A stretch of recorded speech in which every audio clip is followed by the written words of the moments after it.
हम बात करते हैं बेरोजगारी की, भ्रष्टाचार की, महंगाई की और आजकल चुनाव में गड़बड़ी की भी काफ़ी चर्चा चल रही है। तो दोस्तों ये जो सारी समस्याएं हैं, इन सारी समस्याओं को अगर एक शब्द में कहा जाए तो हम क्या कहेंगे? कमेंट करके बताइएगा। फूले अम्बेडकर विचारधारा के लोग कहते हैं दोस्तों कि भारत के हर समस्याओं की जड़ जो है वह ब्राह्मणवाद है।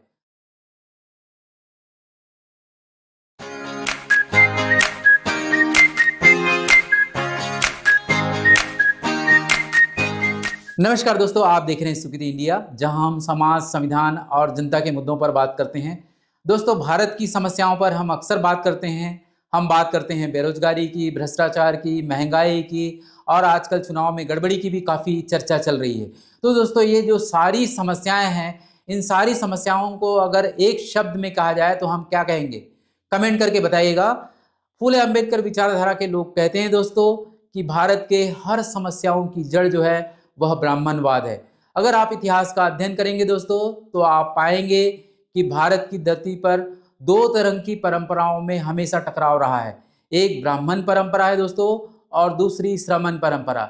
एक तरफ यह विचारधारा जो मनुष्य को जन्म से बांधती है, उसे ऊंचा नीचा बनाती है और सामाजिक सत्ता कुछ हाथों में बस केंद्रित कर देती है।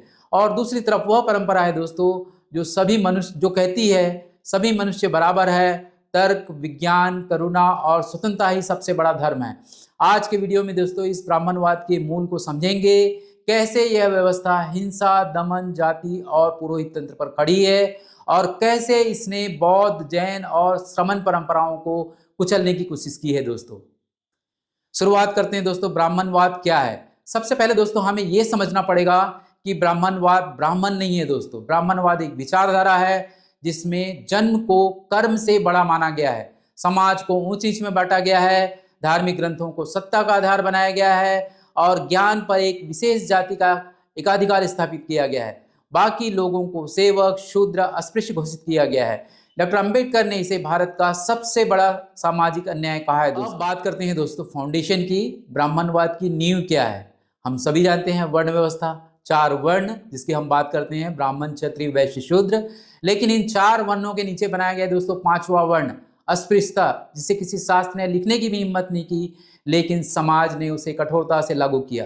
दोस्तों मनुस्मृति कहती है कभी भी शिक्षा प्राप्त शूद्र कभी शिक्षा प्राप्त नहीं कर सकता, उपदेश नहीं दे सकता, वेद नहीं सुन सकता, उसे सेवक बने रहना है। किसी ऊंची जाति से विवाह किया तो उसे कठोर दंड मिलेगा। दोस्तों ये कानून नहीं था, लेकिन ये सबसे बड़े सामाजिक हथियार थे। दोस्तों ब्राह्मणवाद की जो असली शक्ति है वो पुरोहित तंत्र में निहित होती है। धर्म को जटिल बनाया गया है ताकि सामान्य जनता हमेशा पुरोहित का मोहताज रहे। संस्कार पुरोहित करेगा, पूजा पुरोहित करेगा, विवाह पुरोहित करेगा, देह संस्कार पुरोहित करेगा, ग्रह नक्षत्र पुरोहित बताएगा, देवता का स्वरूप भी पुरोहित ही तय करेगा और इस तरह से पूरी जिंदगी जो है पुरोहित की पकड़ में बंधी रहती है। ज्ञान, धर्म, निर्णय सब कुछ पुरोहित तंत्र के हाथ में है। दोस्तों अब इस ब्राह्मणवाद को सबसे बड़ी चुनौती मिली दोस्तों श्रमण परंपरा से। बौद्ध, जैन, आजीवक, सिद्धनाथ जो कहते थे पूजा नहीं सत्य को देखो, जन्म नहीं कर्म को देखो, तर्क से चलो, ईश्वर नहीं मनुष्य को केंद्र में रखो, यह विचार ब्राह्मणवाद के लिए बहुत बड़ा खतरा था। इसलिए ऐसे हमले हुए दोस्तों कि भारत का इतिहास ही बदल गया। नालंदा, तक्षशिला, विक्रमशिला जैसे विश्वविद्यालय जहां पर लाखों विद्यार्थी पढ़ते थे दोस्तों, इन सारे केंद्रों को नष्ट कर दिया गया। बौद्ध भिक्षुओं पर हिंसा की गई, मठों पर कब्जा कर दिया गया और ग्रंथों को जला दिया गया। दोस्तों श्रमण परंपरा के प्रतिभों को ब्राह्मणिक ढांचे में शामिल कर लिया गया। आप लोग सभी जानते हैं कि बुद्ध को विष्णु का अवतार घोषित कर दिया गया। डॉक्टर अंबेडकर ने इसीलिए इसे कहा था it was a counter revolution. और मनुस्मृति के बारे में तो हम सब जानते ही दोस्तों। मनुस्मृति ब्राह्मणवाद की सबसे बड़ी विचारी किताब है। इसमें लिखा है शूद्र हमेशा सेवक है, ऊंची जाति का आदेश धर्म का आदेश है, स्त्री को भी स्वतंत्रता नहीं है, अछूत को छूना भी पाप है, शिक्षा सिर्फ ऊंची जाति के लिए है, सत्ता का अधिकार सिर्फ ब्राह्मण और क्षत्रिय के लिए।